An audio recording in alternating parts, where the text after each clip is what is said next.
अस्सलाम वालेकुम एवरीवन, कैसे हैं आप सब। मैं उम्मीद करती हूँ आप सब बिल्कुल ठीक और खैरियत से होंगे। मैं भी बिल्कुल ठीक हूँ अल्हम्दुलिल्लाह। तो आज का व्लॉग मैं स्टार्ट करती हूँ दूसरे रोज़े के शाम से, यानी कि वेडनेसडे के इशा के बाद से। मैं यहाँ पे डेंटल हॉस्पिटल आई हुई थी क्योंकि मुझे टूथ एक था और वो टूथ एक मेरे ना हद से ज़्यादा था, तो मुझे चेकअप करवाना था, तो इसलिए मैं आई थी। और यहाँ पे आने के बाद डॉक्टर ने कहा कि आपको सर्जरी करवानी पड़ेगी क्योंकि विज़डम टूथ आ रहा है, तो उसके लिए स्पेस नहीं है। तो मैंने ना सर्जरी का नाम सुनते कि मेरे होशो-हवास उड़ गए और मैं घर आई वापस। मैंने सर्जरी तो नहीं करवाई थी, बस मुझे जानना था कि क्या क्यों पेन हो रहा है।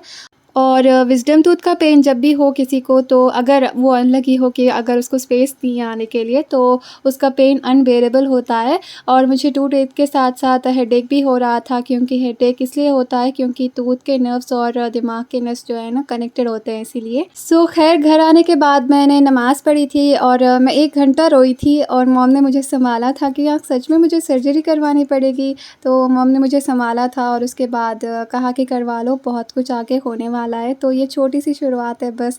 तो मैंने सोचा कि फ्राइडे शाम को करवाते हैं। नेक्स्ट डे थर्सडे और फ्राइडे था, मैं रोज़ा तो नहीं छोड़ सकती थी। और मैं क्योंकि अच्छा ख़ासा खा नहीं सकती थी, तो मैंने रोटियाँ भी नहीं डाली थी और सहरी में मैंने बस ये वाटरमेलन और साथ में खरबूजे का जूस और 3-4 खजूरें ही खाई थी। ख़ैर मैंने रिसर्च किया था विज़डम टूथ के बारे में और सर्जरी के बाद के प्रिकॉशंस के बारे में भी, तो मुझे लगा कि मेरे रोज़े चले जाएँगे अगर मैं सर्जरी करवा लूँ अभी।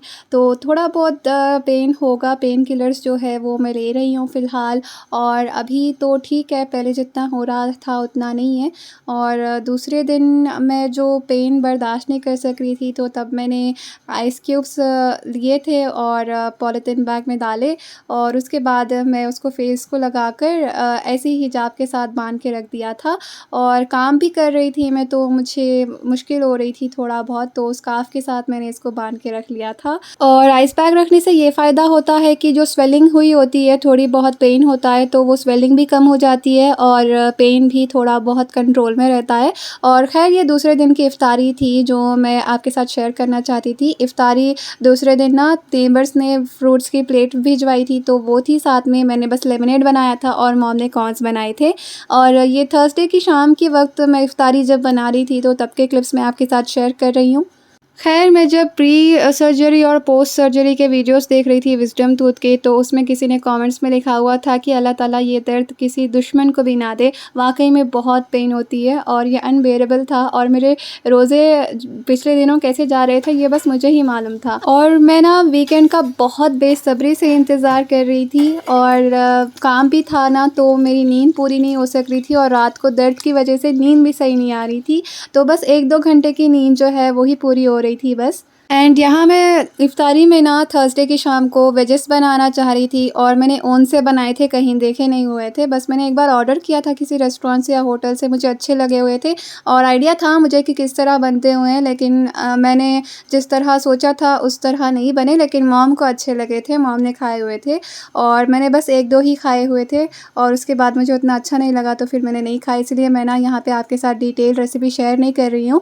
और साथ में वेजेस के साथ ना मैंने चिकन नगेट्स जो है वो फ्राई कर लिए थे और चिकन सॉसेजेस जो मैंने बाय किए थे वो भी फ्राई कर लिए थे।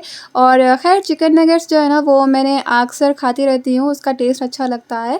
लेकिन चिकन सॉसेजेस जो है ना वो फ़र्स्ट टाइम मैंने फ्राई किए थे, बाय भी फ़र्स्ट टाइम ही किए थे और मॉम को उसका टेस्ट उतना अच्छा नहीं लगा, ख़ैर मुझे भी उतना अच्छा नहीं लगा। यहाँ पे साथ में ना मॉम ने साबूदाने की खीर बनाई हुई थी और दूसरे दिन फ्रूट्स कट करने का टाइम नहीं था, लेकिन अल्लाह का शुक्र है कि दूसरे साथ वाले घर नेबर ने उन्होंने इफ़्तारी भेजी हुई थी फ्रूट्स की, तो हेल्प हो गई थी और थर्सडे की शाम को अच्छा खासा इफ़्तारी हुई थी हमारी।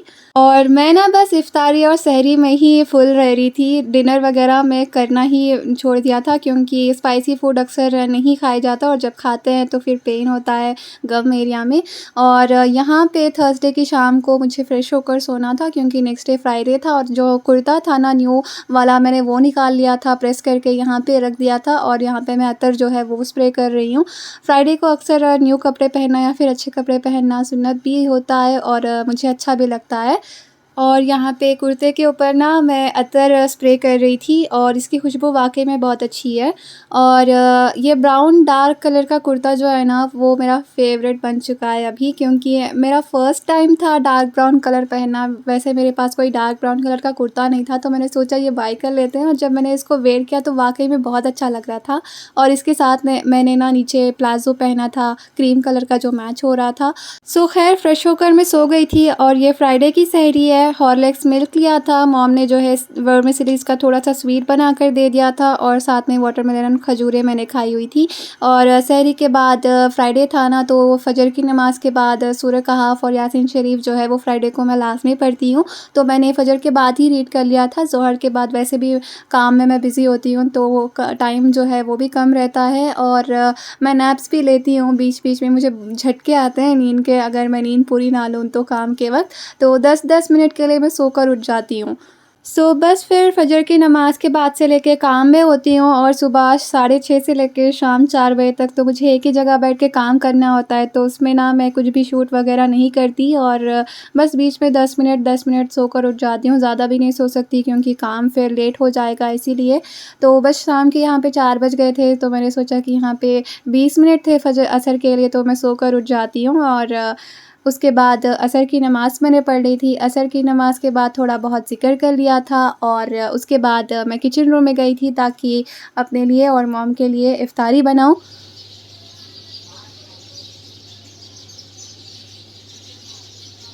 यहाँ असर की नमाज़ के बाद मैं किचन रूम में आ गई थी, ताकि अपने लिए इफ़्तारी बनाऊँ। और यहाँ पे ना सुबह और शाम अब जब इफ़्तारी बनाती हूँ और जब फ़जर का वक़्त होता है, तो बर्ड्स आती हैं और उनकी आवाज़ें बहुत अच्छी आती हैं। और यहाँ मैं फ़ालूदा बना रही हूँ, फ़ालूदा ड्रिंक। तो मैंने दूध बॉयल कर लिया था, उसके बाद ये ऐड भी कर दिया था 2 टू 3 टेबलस्पून्स, और ये जब तक कलर नहीं छोड़ेगा, उसके फ्लेवर्स बॉयल होके दूध में मिक्स नहीं हो जाएँगे, तो तब तक उसको हीट करूँगी। और साथ में मैं यहाँ पे बेसिल सीड्स को जो है वो भिगा के रख रही हूँ पानी में, और बादाम मैंने कट करके रखे हुए थे साथ में। और साथ में रूह अफ़ज़ा लिया था मैंने, 2 ग्लासेस ली थी, मॉम के लिए 1 और मेरे लिए, ताकि रूह अफ़ज़ा मुझे उतना ख़ास पसंद नहीं है, लेकिन फ़ालूदा की ड्रिंक जो है वो अच्छा, उसका प्रेज़ेंटेशन अच्छा लगने के लिए रूह अफ़ज़ा को जो है ना मैं यहाँ पे ग्लासेस के अंदर अच्छे से स्प्रिंकल कर लूँगी, पता नहीं क्या कहते हैं। और यहाँ पे ना मेरा फ़ालूदा जो है वो बन के रेडी हो चुका था, तो बस इसको ठंडा करना रह गया था, तो मैंने थोड़ी देर इसको बाहर ही रखा था। उसके बाद मैंने इसको डीप फ्रिज में रख दिया था, ताकि जल्दी-जल्दी ठंडा हो जाए। ख़ैर जब तक मेरा फ़ालूदा जो है वो ठंडा नहीं हो जाता, तब तक मैंने सोचा कि चिकन पैटीज़ जो है वो गरम कर लेते हैं, वही रखते हैं आज इफ़्तारी में। आज फ्राइडे था, लेकिन उतना ज़्यादा एहतमाम मैंने नहीं किया था फ्राइडे के दिन, क्योंकि थर्सडे ऑलरेडी बहुत ज़्यादा ही कर लिया था मेरे और मॉम के लिहाज़ से। तो बस खीरा मैं यहाँ पे कट कर रही हूँ, और साथ में ना क्या था, चिकन पैटीज़ जो है वो मैंने हीट कर दी थी ऑयल पे। और इफ़्तारी का जब वक़्त हो रहा था, तो मॉम ने कहा था कि जाना है मगरिब के बाद डेंटिस्ट के पास, तो मैंने कहा कि नहीं, मेरे रोज़े चले जाएँगे। हालाँकि कल सैटरडे और संडे है, लेकिन मैं फिर भी रोज़े रखना चाहती हूँ। रेस्ट तो होगा, वीकेंड भी है, आराम मिलेगा, लेकिन नींद पूरी हो जाएगी और रोज़े हो जाएँगे। और सर्जरी जो है वो कभी भी करवा सकते हैं, बस पेन जो है वो बर्दाश्त करना रहता था, बस इसीलिए। वैसे भी रमज़ान का महीना 11 महीनों के बाद आता है, तो इसीलिए मैं बस सर्जरी का प्लान फ़िलहाल के लिए कैंसिल कर दिया था, लेकिन आइंदा सोचूँगी अगर पेन मेरा कम नहीं हुआ तो फिर। और यहाँ पे चिकन पैटीज़ जो है वो मैं डिफ्रॉस्ट करके रखी हुई थी थोड़ी देर के लिए, और जब वो डिफ्रॉस्ट हो चुके थे तो मैंने हीट कर दिए थे ऑयल में। और यहाँ पे मैंने बस 2 चिकन पैटीज़ ही हीट कर लिए थे, क्योंकि मुझे मालूम नहीं था कि इसका टेस्ट कैसा होगा, तो इसलिए ज़्यादा अगर बना लूँगी तो वेस्ट हो जाएगा, इसलिए मैंने अपने लिए 1 और मॉम के लिए 1 ही बनाया हुआ था। और साथ में कैबेजेस मैंने रख दी हुई थी उसके साथ, और सॉस रख दिया था। और यहाँ पे फ़ालूदा जो है वो भी डीप फ्रिज में मैंने रख दिया था, तो वो भी ठंडा हो चुका था, और वो भी मैं ग्लासेस में जो है ना पोर कर रही थी। और जो रूह अफ़ज़ा मैंने ग्लासेस में डाला था वो पूरा नीचे आ गया था डीप फ्रिज में, तो फिर बस उसको मैं सेट कर रही थी, लेकिन वो सेट नहीं हो रहा था वैसे। एंड फ्राइडे की इफ्तारी में ना मैंने कोई फ्रूट्स वगैरह नहीं रखे हुए थे, बस खजूर रखा हुआ था मेरे लिए और मॉम के लिए, और चिकन पैटीज़ खीरा मैंने रखा हुआ था, फ़ालूदा मैंने बना लिया था। बस इतना ही था फ्राइडे की इफ्तारी में। वैसे भी इफ्तारी में ना ज़्यादा खाया नहीं जाता, थोड़ा भी आप खा लेते हो ना तो आपका पेट फुल हो जाता है, और मगरिब के बाद डिनर वैसे भी करना होता ही है सभी को। और यहाँ मैंने फ़ालूदा ड्रिंक में ना सब्ज़ा सीड्स जो थी वो मैंने डाल दी थी, आइस क्यूब्स मैंने डाल दिए थे, और साथ में बादाम का जो कट करके रखे हुए थे वो भी रख दिए थे, और साथ में गुलाब के पत्ते, ताकि उसकी प्रेजेंटेशन भी अच्छी है और उसका भी फ्लेवर फ़ालूदा में आए। सो बस जब मैं इफ्तारी बना रही थी तो मैंने सोचा कि मेरे पिछले गुज़रे हुए रमज़ानों में ना मैंने बस इफ्तारी में चाय साथ में लाज़मी रखनी थी, और सहरी में भी। सहरी करने से 1 या 2 घंटे पहले मैं चाय ज़रूर पीती थी, क्योंकि सहरी के बाद चाय नहीं पिया जाता मुझसे। और मैं जो यादें थी ना वो सब आपके साथ यहाँ पे शेयर कर रही हूँ। उन दिनों रातों में ना मैं बिल्कुल भी सोया नहीं करती थी, बस जागी हुई रहती थी, और तहज्जुद पढ़ लेती थी, कुरान पढ़ लेती थी, और उसके बाद मॉम को उठा लेती थी, और फिर सहरी करते थे। और फिर इफ्तार के वक्त भी मैं एहतमाम करती थी तब भी, और जभी भी मैं ही बनाती थी, और साथ में मॉम कुछ पकोड़े वगैरह समोसे वगैरह बना लेते थे अपने स्टाइल से। तो बस वो सारी यादें मैंने सोचा कि आपके साथ शेयर कर दूं। बस उन दिनों रमज़ानों में और आज जो रमज़ान हमारा गुजर रहा है इस साल का, बस ये फ़र्क है कि हम लोग चाय नहीं पीते, बस मॉम सहरी में चाय पी लेती हैं। लेकिन अभी मैंने चाय छोड़ दी है, तो फिर अपने लिए मैं नहीं बनाती और मैं नहीं पीती भी, इफ्तारी के बाद भी नहीं। और उन दिनों रमज़ान में मैं रात में इसलिए जागती थी क्योंकि मुझे कोई काम नहीं था करने को दिन में, और मैं जब जॉब भी नहीं करती थी इसीलिए। और दिन को मैं सो जाया करती थी फ़जर के बाद 2-3 घंटे के बाद से लेके ज़ोहर तक, और उसके बाद मैं जागी हुई रहती थी, कोई भी छोटे-मोटे काम वग़ैरह मैं कर लेती थी। सो यहाँ पे मैं आपके साथ आज की जो फ्राइडे की इफ्तारी थी वो मैं शेयर कर रही हूँ। और यहाँ पे मैं और मॉम इफ्तारी से 10 मिनट या फिर 15 मिनट पहले ही बैठ जाते हैं, ताकि हम ज़िक्र कर सकें, दुआ कर सकें। वैसे तो रोज़ेदार की कोई दुआ रद्द नहीं होती, हर जायज़ दुआएँ पूरी होती हैं अल्लाह ताला की तरफ से जो उनको सही लगता है। लेकिन जो इफ़्तार का वक़्त होता है ना, तो उसमें ख़ास मॉम कहती हैं कि दुआ करनी चाहिए, और पूरी भी होती हैं उस वक़्त की दुआएँ। बस अल्लाह ताला हम सब मोमिनों की जायज़ दुआएँ कबूल कर ले, और हमारे गुनाहों को माफ़ कर दे, और हमारे रोज़े कबूल कर ले इंशाअल्लाह, आमीन। तो आप सब भी आमीन ज़रूर लिखते हैं कमेंट बॉक्स में। और यहाँ इफ्तारी के बाद मगरिब की नमाज़ मैंने पढ़ ली थी, और साथ में मॉम के साथ डिनर कर लिया था। मैंने नहीं किया था, बस मॉम की प्लेट का वीडियो क्लिप लेके मैंने यहाँ पे ऐड कर दिया था, और इशा की अज़ान हो रही थी यहाँ पे।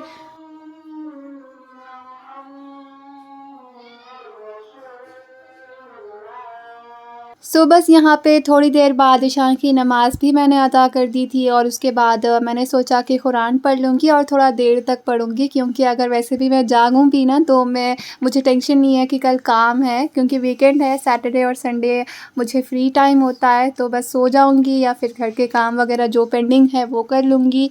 और वैसे भी रोज़े हैं ना, तो हेल्पर भी है, तो उतना ज़्यादा काम नहीं रह रहा है, बहुत अच्छी खासी हेल्प हो जा रही है मेरी। एंड आज का व्लॉग मैं यहीं पे एंड करती हूँ। आई होप आप सबको आज का व्लॉग अच्छा लगा होगा। अगर अच्छा लगा हो तो प्लीज़ व्लॉग को लाइक कर दीजिएगा, शेयर कर दीजिएगा अपनी फ्रेंड्स एंड फैमिली के साथ। बाकी मैं मिलती हूँ आपसे अपने नेक्स्ट व्लॉग में, तब तक के लिए अपना बहुत ज़्यादा ख्याल रखिएगा। एंड हाँ, जिन्होंने अभी तक मेरे चैनल को सब्सक्राइब नहीं किया तो प्लीज़ दरख्वास्त करती हूँ कि आप मेरे चैनल को ज़रूर सब्सक्राइब कर लें, ताकि आपको नोटिफिकेशन मिल जाए मेरी आगे के व्लॉग्स का। तो see you in the next vlog, तब तक के लिए अस्सलाम वालेकुम, अल्लाह हाफ़िज़।